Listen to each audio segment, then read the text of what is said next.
आज हम बनाएंगे एक्साइटिंग काइट सैंडविचेस।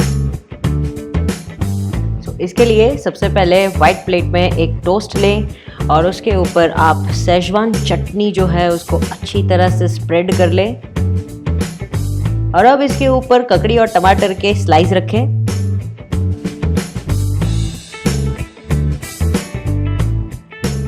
दूसरा टोस्ट उसके ऊपर रखें और ग्रीन चटनी वापस उसके ऊपर स्प्रेड कर लें।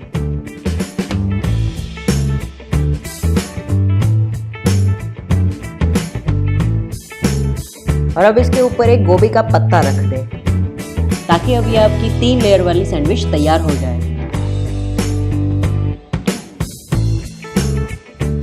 एट द एंड सैंडविच पे आप मायोनीज से इसका गार्निशिंग कर सकते हैं ताकि वो काइट जैसी दिखे।